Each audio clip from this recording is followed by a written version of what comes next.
Bonjour à tous, je suis Romain de la chaîne L'Astrodrone. Sur cette chaîne, j'aimerais vous faire partager mes passions. Mes passions, c'est tout ce qui vole en général. Les drones, les hélicoptères, les avions, les fusées, enfin on s'en fout pourvu que ça décolle, pourvu que ça gronde. Sur cette chaîne, j'aimerais vous parler d'astronomie et de conquête spatiale.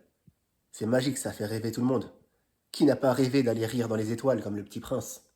Allez, premier épisode, c'est parti. D'autant que je me souvienne, j'ai toujours aimé regarder les étoiles. Et en CP au CE1, en 90 ou 91, j'ai fait mon premier exposé. Et devinez sur quoi il portait? Sur un engin fabuleux, la navette spatiale. Pour ce premier épisode de la chaîne, je n'ai qu'une seule envie, c'est vous lire l'exposé. There's a starman waiting in the sky. He'd like to come and meet us, but he thinks he'd blow our mind. Nous allons parler aujourd'hui de la navette spatiale. Il y a encore quelques années, quand on voulait envoyer un ou deux hommes dans l'espace, il fallait construire une fusée nouvelle à chaque fois. Cela coûtait très cher et on a donc préparé un véhicule pouvant aller dans l'espace, revenir sur Terre, se poser comme un avion et repartir plus tard pour une autre mission. Ainsi est née la navette spatiale. La navette a 3 moteurs principaux, mais pour pouvoir partir, elle est accrochée à 2 fusées et à un énorme réservoir de carburant haut comme un immeuble de 12 étages. C'est le plus gros, le plus lourd engin capable de quitter la Terre jamais construit. Au moment du départ, tous ces moteurs et les 2 fusées donnent toute leur puissance, et la navette décolle dans un bruit de tonnerre. Après 2 minutes, elle est déjà à 45 km d'altitude. Les 2 fusées se décrochent et redescendent doucement, avec des parachutes.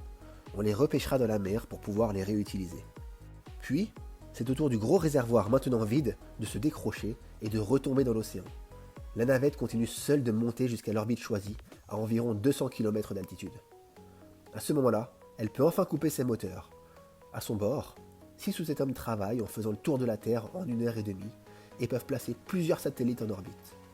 Sa soute est grande comme 4 fois notre classe et pourrait contenir tout un wagon de marchandises. Pour redescendre sur Terre, la navette ne dispose pas de moteur. Elle tombe d'abord, presque comme une pierre, puis cherche à se ralentir en faisant des virages très serrés, un peu comme un skieur.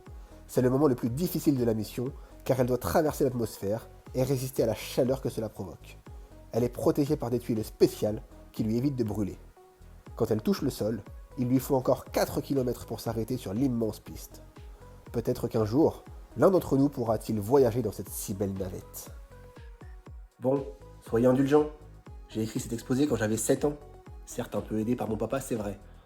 Mais c'était dans les années 90 et 91. La navette au total a fait 135 vols. Elle a coûté la vie malheureusement à 14 astronautes. Mais ça reste un engin fabuleux, le plus complexe jamais construit. Et je pense qu'elle fera l'objet d'un épisode complet, un épisode détaillé sur cette chaîne un jour. Et j'ai hâte de vous présenter le reste. A bientôt! Et n'oubliez pas, prenez de la hauteur, pensez autrement. There's a starman waiting in the sky. He'd like to come and meet us, but he thinks